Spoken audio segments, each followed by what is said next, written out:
¿Te has preguntado alguna vez quién ostenta el título de la persona más adinerada de México? Pues bien, para aquellos que aún no lo tengan claro, están a punto de descubrirlo, ya que en la edición de hoy de El Mundo de la Opulencia exploraremos la figura de Carlos Slim. En un país con tan solo 13 multimillonarios, Carlos destaca como el más opulento, con un patrimonio neto recientemente estimado por Forbes en torno a 62.8 mil millones de dólares. Sí, no hay error. Dijimos 62.8 mil millones de dólares. ¿Cómo logró acumular tal riqueza? ¿Su influencia se extiende al control de América Móvil? El gigante de la telefonía móvil en América Latina, actualmente la empresa de telecomunicaciones más grande de las Américas y la séptima a nivel mundial en términos de suscripciones. Además, tiene inversiones en diversas compañías cotizadas en bolsa, como Sears y hasta el New York Times. Entonces la interrogante persiste. ¿Cómo administra Carlos Slim su vasta fortuna? Puede sorprenderte descubrir que es un hombre bastante sencillo. De hecho, un periodista de la revista Time que lo visitó en su hogar para un artículo expresó: «Solo con mirarlo nunca adivinarías que es multimillonario». Pero antes de sumergirnos en los detalles, te insto a suscribirte y activar la campanita para no perderte más contenido exclusivo como este. Sin más preámbulos, ¡comencemos! Carlos Slim Helú, el tercero de 6 hijos nacidos del matrimonio de Julián Slim Haddad y Linda Helú, ambos descendientes de inmigrantes libaneses establecidos en la Ciudad de México, vino al mundo el 28 de enero de 1940. Desde temprana edad, su padre no solo le enseñó a leer documentos financieros, sino también a invertir de manera astuta.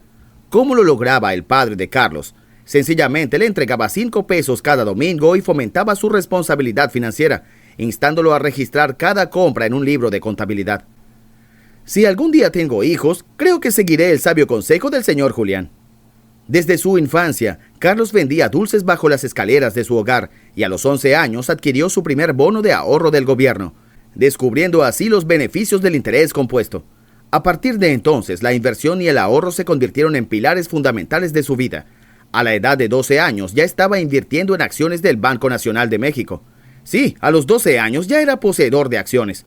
No sorprende que se haya convertido en el hombre más rico de México.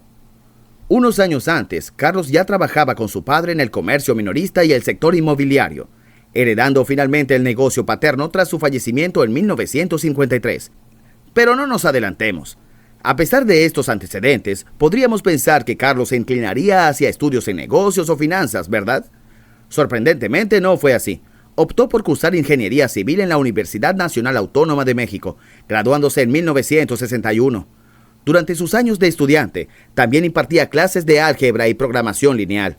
Es evidente que las matemáticas y los números eran su fuerte, siendo alumno y profesor simultáneamente en la misma institución educativa de México, la UNAM.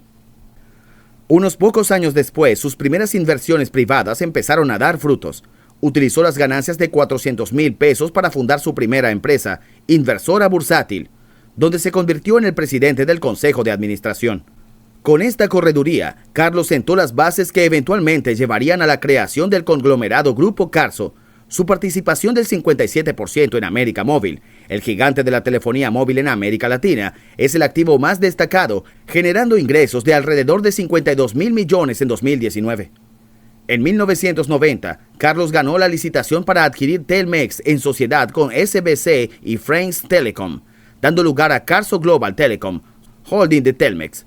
Esta compañía sería posteriormente adquirida y absorbida por América Móvil, y Carlos sería nombrado presidente emérito de la organización.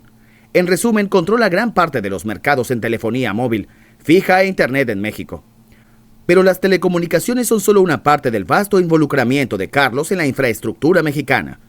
Bajo el paraguas del Grupo Carso, Carlos está presente en 4 sectores estratégicamente agrupados: comercial, industrial, energético e infraestructura y construcción. Y honestamente, esto apenas roza la superficie de las numerosas empresas mexicanas en las que participa, desde la fabricación de autopartes hasta la producción de tabaco y papel, además de ser propietario de centros comerciales en diversas partes del país. Pero ¿cómo logró Carlos involucrarse en tantos sectores empresariales diversos? Para él, todas las crisis representan oportunidades, y es en esos momentos difíciles que decide realizar inversiones sólidas para aprovechar importantes oportunidades de negocios. Durante la recesión económica mexicana de 1982 a 1985, cuando las finanzas del país estaban prácticamente paralizadas, Carlos Slim adquirió activos subvaluados a precios manejables. Posteriormente, vendió su participación en esas mismas empresas, obteniendo beneficios significativos. En 1990, fusionó sus participaciones en el extenso conglomerado Grupo Carso, lo que le permitió continuar su expansión. En 1997, su empresa pagó más de 100 millones por una participación del 60% en Sears México. Aunque las tiendas Sears en Estados Unidos y Canadá prácticamente han desaparecido, la franquicia ha prosperado en América Latina, expandiéndose tanto en ubicaciones como en ventas. A finales de la década de 2000, Carlos otorgó un préstamo de $250 millones al New York Times con una tasa de interés del 14%. En 2010 encabezó la lista de Forbes como el hombre más rico del mundo con $53.5 mil millones, superando a Bill Gates y convirtiéndose en el primer ciudadano no estadounidense en ocupar esa posición desde 1994. Es evidente que Carlos Slim sabe cómo manejar sus inversiones. Aunque luego fue superado por Bill y otros, Carlos sigue siendo la persona más rica en México y la 16ª a nivel mundial. Un cambio significativo desde 2020, cuando ocupaba el puesto 12. Pero creo que Carlos Slim continuará prosperando porque parece que los años y las experiencias le han brindado la fortaleza para enfrentar adversidades y recuperarse. Incluso ha llegado a perder hasta 5 mil millones en un solo día en el mercado de valores, y desde afuera parece comprender que en estos casos lo mejor es aceptar la pérdida y seguir adelante. Ahora hablemos de cómo Carlos Slim utiliza esos miles de millones. A pesar de su inmensa fortuna, gran parte de su perfil inmobiliario es impresionante.